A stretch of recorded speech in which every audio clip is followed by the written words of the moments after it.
வணக்கம். திசைகளின் 5 மணி செய்திகள். வங்காளதேசத்தில் சிறுபான்மை இந்துக்களுக்கு எதிராக வன்முறையை கட்டவிழ்ப்பதா? பிரதமர் டத்தோஸ்ரீ அன்வார் இப்ராஹிம் தலையிட வேண்டும். ராயர் தலைமையிலான நாடாளுமன்ற உறுப்பினர்கள் சிலர் கோரிக்கை.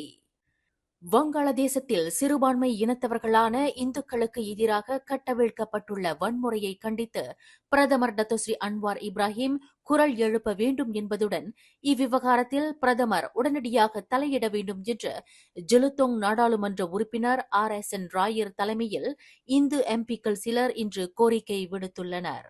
அண்மையில் அனைத்து ஊடகங்களிலும் வெளியிடப்பட்ட செய்தியின்படி வங்காளதேச இடைக்கால அரசுக்கு தலைமை ஏற்றுள்ள சிறப்பு ஆலோசகரான முகமது யூனுஸ் தான் மாணவர் ஒருங்கிணைப்பாளர்களுடன் இணைந்து திட்டமிட்ட வன்முறைகளை கட்டவிழ்த்து விட்டுள்ளார் என்று ஆட்சி கவிழ்க்கப்பட்டுள்ள வங்காளதேச முன்னாள் பிரதமர் ஷேக் ஹசீனா அம்பலப்படுத்தியிருப்பது அதிர்ச்சியை ஏற்படுத்துவதாக உள்ளது என்று ராயர் தெரிவித்தார். பாலஸ்தீனத்தில் அப்பாவி மக்களுக்கு எதிராக நடத்தப்படும் வன்முறைகள் குறித்து தாம் நாடாளுமன்றத்தில் கேள்வி எழுப்பியபோது வன்முறைகள் உலகில் எந்த பகுதியில் நிகழ்ந்தாலும் பாதிக்கப்படும் சிறுபான்மை மக்களுக்காக தாம் குரல் எழுப்புவதுடன் தலையிடவும் நேரிடும் என்று பிரதமர் டத்தோஸ்ரீ அன்வார் உறுதி அளித்திருந்தார். அந்த உறுதிப்பாட்டிற்கு ஏற்ப வங்காளதேசத்தில் சிறுபான்மை இந்துக்களுக்கு எதிராக நடத்தப்பட்டு வரும் வன்முறைக்கு எதிராக பிரதமர் டத்தோஸ்ரீ அன்வார் தலையிட வேண்டும். அந்த நாட்டில் நிகழும் வன்முறையை முடிவுக்கு கொண்டு வருவதற்கு குரல் எழுப்ப வேண்டும் என்று ராயர் கேட்டுக்கொண்டார். இன்று நாடாளுமன்ற கட்டட வளாகத்தில் செனட்டர் டாக்டர் RA லிங்கேஸ்வரன், பத்து MP P Prabhakaran, சுங்கைசிப்போட் MP S Kesavan மற்றும் கிள்ளான் MP V கணபதிராவ் ஆகியோருடன் இணைந்து நடத்திய செய்தியாளர்கள் கூட்டத்தில் ராயர் இக்கோரிக்கையை முன்வைத்தார். Bangun di Parlimen dan bertanyakan soalan berkenaan dengan keganasan yang berlaku di Palestin. Yang Amat Berhormat Perdana Menteri telah memberi jaminan bahawa di mana-mana sahaja berlakunya keganasan, Yang Amat Berhormat Perdana Menteri akan campur tangan dan mempertahankan golongan-golongan minoriti yang menjadi mangsa kekejaman di seluruh pelosok dunia. Jadi saya menggunakan kesempatan ini untuk merayu dan memohon kepada Yang Amat Berhormat Perdana Menteri untuk campur tangan memberi perhatian kepada perkara ini. Saya percaya beliau telah pun menyatakan bahawa beliau akan mengadakan mesyuarat dua mata dengan pemimpin-pemimpin negara-negara yang terlibat, termasuklah Bangladesh. இவ்விவகாரம் தொடர்பில் வங்காளதேச தலைவருடன் பிரதமர் Datuk Seri Anwar பேச்சுவார்த்தை நடத்துவார் என்று இந்து எம்பிக்களான தாங்கள் நம்புவதாக ராயர் குறிப்பிட்டார். வங்காளதேசத்திற்கு தலைமையேற்ற ஷேக் ஹசீனா தலைமையிலான அவாமி லீக் கட்சி அரசாங்கம் கவிழ்க்கப்பட்ட பின்னர் இடைக்கால அரசாங்கம் அமைந்த இந்த 2-3 மாதங்களில் சிறுபான்மை இந்துக்களுக்கு எதிராக வன்முறை பெரிய அளவில் கட்டவிழ்க்கப்பட்டுள்ளதாக சமூக ஊடகங்களில் வெளியான தகவல்கள் இந்துக்கள் என்ற முறையில் தங்களுக்கு பெரும் தாக்கத்தை ஏற்படுத்தியுள்ளதாக ராயர் தெரிவித்தார். முன்னாள் பிரதமர் டத்தோஸ்ரீ நஜிப் துன் ரசாக் தனது எஞ்சிய 6 ஆண்டுகால சிறை தண்டனையை வீட்டுக்காவலில் கழிப்பதற்கு முன்னாள் மாமன்னர் சுல்தான் அப்துல்லா அரசாணை உத்தரவு பிறப்பித்துள்ளாரா இல்லையா என்பது குறித்து உறுதிப்படுத்த பிரதமர் டத்தோஸ்ரீ அன்வார் இப்ராஹிம் மறுத்துவிட்டார்.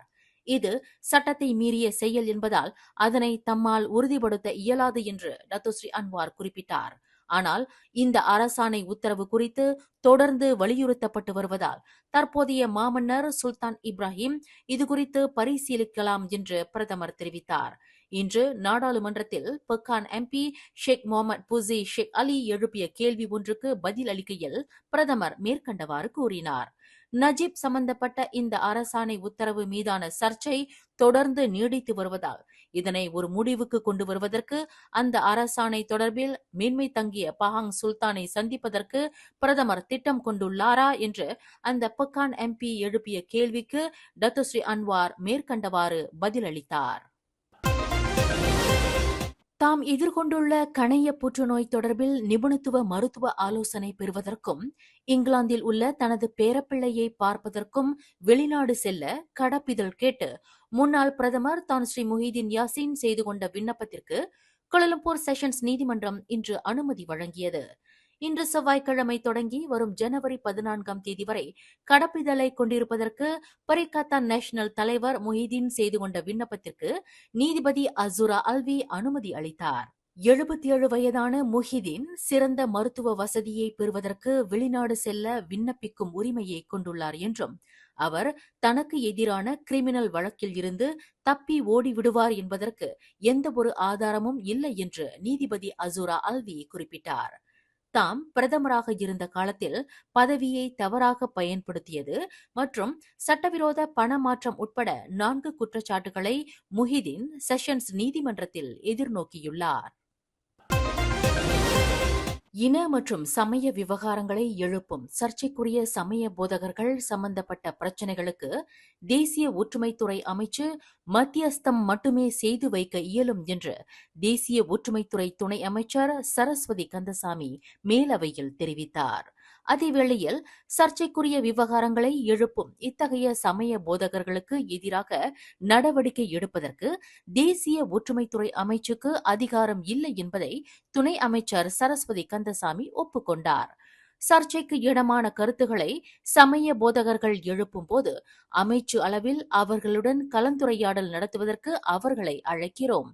இத்தகைய கலந்துரையாடல் நடத்துவதற்காக சமய விவகாரம் தொடர்பில் நிர்வாக மற்றும் மத்தியஸ்தம் பிரிவு ஒன்றை அமைச்சு தோற்றுவித்துள்ளதாக அவர் சுட்டிக்காட்டினார். எனினும் அரச பரிபாலனம், சமயம் மற்றும் இனம் சார்ந்த 3-6 விவகாரங்களில் சமய போதகர்கள் சர்ச்சைக்குரிய கருத்துக்களை வெளியிடுவார்களேயானால் அவர்களுக்கு எதிராக நடவடிக்கை எடுப்பது மாறுபட்ட அமைச்சின் கீழ் உள்ள அமலாக்க ஏஜென்சிகளின் அதிகார வரம்பிற்கு உட்பட்டதாகும் என்று மேலவையில் செனட்டர் டாக்டர் R.A. லிங்கேஸ்வரனின் வாய்மொழி கேள்விக்கு பதில் அளிக்கையில் துணை அமைச்சர் சரஸ்வதி மேற்கண்டவாறு பதிலளித்தார். நாட்டின் ஒற்றுமைக்கு ஊறு விளைவிக்கும் ஃபிர்டவுஸ் வாங் போன்ற சர்ச்சைக்குரிய சமய போதகர்களுக்கு எதிராக சில கடுமையான நடவடிக்கைகளை எடுப்பதற்கு ஒற்றுமைத்துறை அமைச்சு முன்மொழியுமா என்று டாக்டர் லிங்கேஸ்வரன் தமது பூர்வாங்க கேள்வியை துணை அமைச்சர் சரஸ்வதியிடம் முன்வைத்தார். வீடமைப்பு பகுதி ஒன்றில் கால்வாய் அருகில் சிவப்பு நிற ரிப்பன் கட்டப்பட்ட பயண பெட்டிக்குள் சடலம் கிடந்தது அப்பகுதியில் மக்களை அதிர்ச்சியில் உறைய வைத்துள்ளது. காஜாங் சராஸ் தமன் சராஸ் பிரடானாவில் இன்று காலையில் ஒரு சூட்கேஸ் வடிவில் காணப்பட்ட பயண பெட்டியில் இருந்து துர்நாற்றம் வீசுவதை கண்ட பொதுமக்கள் இதுகுறித்து போலீசுக்கு தகவல் தெரிவித்தனர். அந்த பெட்டிக்குள் புழுக்கள் மொய்ப்பதைக் கண்ட பொதுமக்கள் அது மனிதரின் உடல் அவயமாக இருக்கலாம் என்று சந்தேகித்தனர். அந்த பயண பெட்டிக்குள் மனித உடல் அவயங்கள் இருப்பது பின்னர் தெரிய வந்துள்ளது. அந்த பயண பெட்டி குறித்து 23 வினாடிகள் ஓடக்கூடிய காணொளி ஒன்றும் சமூக வலைதளங்களில் பதிவேற்றம் செய்யப்பட்டுள்ளது. இது தொடர்பாக ஸ்லாங்கூர் மாநில போலீஸ் தலைவர் டத்தோ உசேன் ஒமார் கானை தொடர்பு கொண்டு கேட்டபோது இச்சம்பவத்தை உறுதிப்படுத்தினார். ஆனால் கருத்துரைக்க மறுத்துவிட்டார். காஜாங் மாவட்ட போலீஸ் தலைவர் இதுகுறித்து அதிகாரப்பூர்வமான அறிக்கை ஒன்றை வெளியிடுவார் என்று டத்தோ உசேன் குறிப்பிட்டார். ஜோஹர் கடற்பரப்பில் வீற்றிருக்கும் பத்துபுத்தே தீவை சிங்கப்பூரிடம் இழந்தது தொடர்பில் முன்னாள் பிரதமர் துன் மகாதிர் முகமதுவிற்கு எதிராக குற்றவியல் வழக்கை தொடுப்பதற்கு அரச விசாரணை ஆணையம் முன்மொழிந்துள்ள பரிந்துரை தொடர்பில் அரச மலேசிய போலீஸ் படை இதுவரை எந்தவொரு அறிக்கையையும் பெறவில்லை என்று அதன் தலைவர் தான் ஸ்ரீ ரசருடின் உசேன் தெரிவித்தார். துன் மகாதிருக்கு எதிராக குற்றவியல் வழக்கை பதிவு செய்வதற்கு அவருக்கு எதிராக போலீஸ் புகார் செய்யும்படி 7 கொண்ட அரச விசாரணை ஆணையம் கடந்த வாரம் பரிந்துரை செய்திருந்தது. எனினும் இவ்விவகாரம் தொடர்பில் எந்தவொரு தரப்பினரிடம் இருந்தும் அதிகாரப்பூர்வ அறிக்கை எதனையும் போலீஸ் படை பெறவில்லை என்று IGP தெளிவுபடுத்தினார். ஜோஹர் குளுவாங் ஃபெல்டா ஐர் ஹிதாமில் தனது சொந்த தாயாரை கொன்றதாக ஆடவர் ஒருவர் குளுவாங் மஜிஸ்ட்ரேட் நீதிமன்றத்தில் இன்று குற்றஞ்சாட்டப்பட்டுள்ளார். 20 வயது மொஹமட் ஹாரிஸ் ஃபர்ஹான் மஸ்ருடின் என்ற அந்த வேலையற்ற இளைஞர் மஜிஸ்ட்ரேட் முஸ்தாஹின் சுகார்னோ முன்னிலையில் நிறுத்தப்பட்டு குற்றச்சாட்டு வாசிக்கப்பட்டது. கடந்த டிசம்பர் 4ஆம் தேதி மதியம் 12 மணியளவில் தமது 47 வயது தாயாரான ஜரீனா ஜஃபார் என்பவரை கொன்றதாக குற்றவியல் சட்டம் 302 பிரிவின் கீழ் அந்த இளைஞர் குற்றச்சாட்டை எதிர்நோக்கியுள்ளார். மேலும் செய்திகளை தெரிந்து கொள்ள கீழே இருக்கும் பெல் பட்டனை அழுத்துங்கள். உங்கள் மகிழ்ச்சியை வெளிப்படுத்த லைக் மற்றும் ஷேர் செய்யுங்கள். தொடர்ந்து திசைகளோடு இணைந்திருக்க சப்ஸ்கிரைப் செய்யுங்கள்.